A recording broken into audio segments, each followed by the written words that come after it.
Hello, good morning and welcome to Core Finance, brought to you by Blythe Way. I'm Charlie Gibson. Now, as you'll know, consistent with our policy of trying to bring you companies whose share price either could or would or has gone up by several times its share price, a multi-bagger, so to speak, in the parlance. We are bringing you a company which, well, perhaps its shares aren't up 100% over a year, but if you look at just the last 3 weeks, the shares have gone up from 1.275 to 1.825. Now, I don't expect you to do the maths on that. I didn't even do the maths myself. But over the course of 3 weeks, that is an increase of 43%. Pretty impressive, you might say to yourself, and indeed I'd have to agree with you. Well, the company in question is Botswana Diamonds, and to explain what they've been doing in order to get that share price return, how they've done it and what they're going to do in the future, I'm joined by the Managing Director, James Campbell. James, very good morning to you. Thank you very much indeed for joining us. So, what have you been doing for the last 3 weeks to get that share price reaction? Well, good morning, Charlie. Thank you so much for the introduction. We've basically been steadily ploughing away on our major project called Vitomi in South Africa. When we last spoke at the beginning of the year, we outlined a work program which would start to delineate and sample the kimberlites we had rediscovered in that area. And over the last 2 weeks has been the culmination of reporting those results, which include recovering of 223 microdiamonds from 160 kilograms of drill core, which gives a modelled grade of just under 80 carats per 100 tonnes. It also includes the granting of a prospecting permit on the farm Doornrivier, and that, along with Friskewacht and Hartbeesfontein, we're calling the Zebedela project, which basically encompasses the whole kimberlite field in that area. And then thirdly, we don't just have the Zebedela project in Vitomi, we have a number of other diamondiferous kimberlites, about 20 in South Africa under the Vitomi banner, and we've rediscovered a project called Ontevreden, where we've identified a Group 2 kimberlite with high interest garnets. Now, I can't help noticing that the company name is Botswana Diamonds, and most of what's going on is in South Africa. Do you still have interest in Botswana, or will you be renaming the company? No, Charlie, very, very much so. We've got two major interests in Botswana. The first one is a joint venture with Alrosa, and how we operate that is we have two big field seasons. The first runs around April and May, and the second in August and September. And there, with that particular field season, our geologists, along with the Alrosa geologists, hit a large block of ground very, very hard. And then it takes a little while for the results to be reported. So it's 2 or 3 times a year would make reporting. The second is a joint venture with a company called BCL, which is the second largest mining company in Botswana, but sadly they're in liquidation. So we're in a bit of stasis at the moment from a corporate perspective. We have made an offer to the liquidator to buy out BCL's share because we believe the project to be very, very high interest. Comparing that with Vitomi, we operate Vitomi week in, week out, all the time.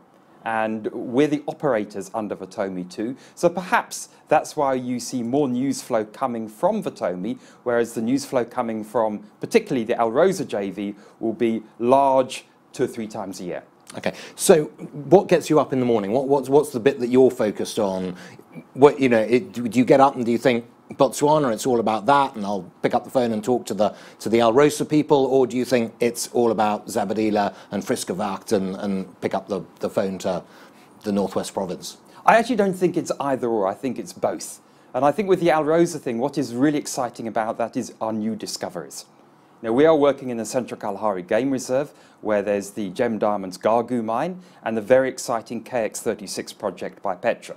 And what wakes me up there is discovering a new kimberlite in the middle of Botswana. And Botswana is a wonderful country to do business, very rich in diamond history.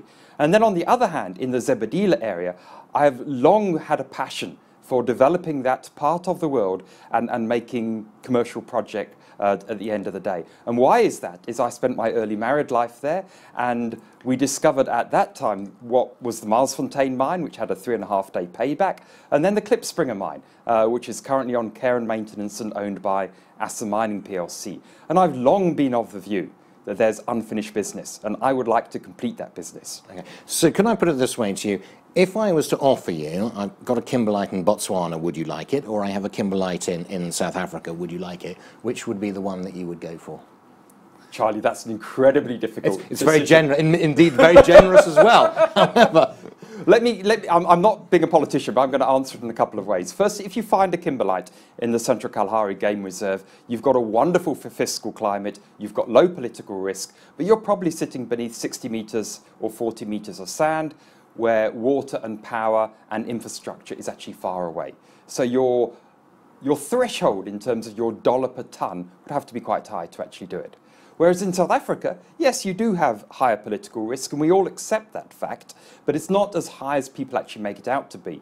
But you've got great roads, you've got great power, you've got a great banking system, you've got all the things you actually need to build a mine. So typically, on a very general basis, your dollar per tonne threshold would be considerably lower. Okay.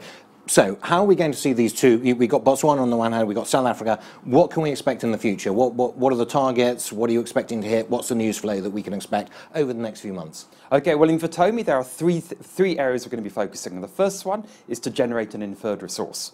We're a long way down that in terms of looking at the volume, the grade and the diamond value, and we have a further drilling program planned this month and then bulk sampling planned after that. And when we collate all that information with what we have, we should be in a position to declare an inferred resource. And that is a major milestone for an exploration or a development company.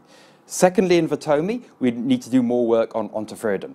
We've already identified it's a Group 2 kimberlite, and we've already identified the high interest garnets. We now need to see how big is it. And garnets, the reason you mentioned these, they're an indicator? Very strong indicator, firstly of kimberlites, and secondly of their diamond-bearing capacity.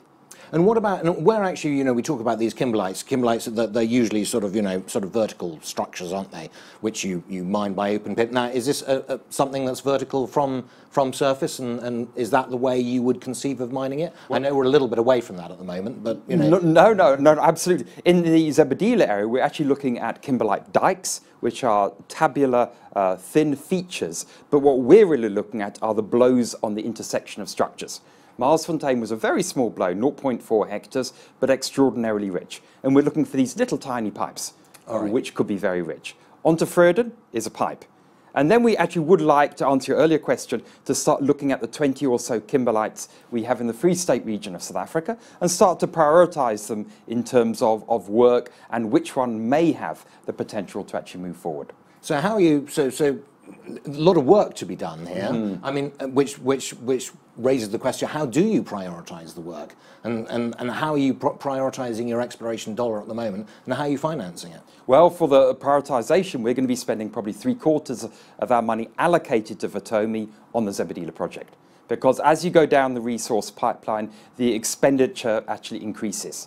Ontevreden is a relatively limited drilling program, and then with the Free State kimberlites, ground geophysics and geochemistry is a relatively cheap mechanism of actually generating the work. And one mustn't forget, by the way, our joint venture with Alrosa. We need to finance that. We're going to be going back in there in the second fill season, and we're probably going to be drilling some very interesting targets and anomalies. You've gone down the joint venture route in Botswana. Would you do that in South Africa, or is that yours? You're going to keep it to yourself, you're going to finance it and develop it yourself? Well, at the moment we have an earn-in arrangement with a company called Vitomi, and we will shortly, I'm sure, announce that we're going to phase 2 of that earn-in arrangement. And if we do go to completion, Botswana Diamonds will own 72% of Vitomi. Now, somebody might want to come and joint venture with us, somebody might want to work with us, and if there's a value proposition behind that, of course we'll look at it, yes. We're very strong on partnerships, but each party must bring something unique and something of value to that partnership. So it'd be remiss of me if I didn't ask you about the operating environment in South Africa, and in particular the mining charter, or the proposed mining charter that we've heard so much about in the press. And tell us a bit about it. What is your take on it, and how's it going to develop? Because it's created quite a lot of column inches of media comments, and it's been quite acrimonious, I think it would be fair to say, with recriminations, counter charges, all sorts of things backwards and forwards, who consulted and who didn't consult what, and lots of people coming out on one side or the other. But you're if you like, you're at the nexus of this, you're in the middle of it. What's it like? Well, look, I'm obviously speaking for someone who actually lives in South Africa and works in South Africa, who originally identified the Vitomi project as something very, very exciting because of that perceived very high risk from outside, but it is not that way at all. If I look at one of the major portions of the charter itself, and that's 30% local ownership. Votomi is already 28% local ownership, and now parties who are part of the local ownership are fully paid up and full members of the team itself. The current charter stands at 26%. So yes, there are other parts of the charter which make it more onerous, but when you actually look at it in that particular context, and you look at it in the context of working in Africa or South America or any other second or third world country, you'll see, well, it's actually no big deal really at the end of the day. And I think a reflection of that is the charter was withdrawn temporarily between the Minister of Mines and the Chamber of Mines to actually go back to the negotiating table and have a good bargaining session actually on it. All right, excellent. James, I'm afraid that's all we got time for. Thank you very much indeed. However, we'll look forward to you coming back and tell us all about it and tell us how it's going later on in the year. As I say, ladies and gentlemen, I'm afraid that's all we got time for, but that was James Campbell, the Managing Director of Botswana Diamonds, joining me there. Their shares up 43% in the last 3 weeks. Let's see if they can do another 43% over the next 3 weeks. As I say, that's all from me. Join us again in a week where we'll be looking for more companies which have that sort of share price, both prospects and also past performance as well, and then we'll see what they can bring to the table. In the meanwhile, I'm afraid, as I say, that's all we've got time for. That's it from me, Charlie Gibson, at Core Finance, and in the meantime, you have a capital day.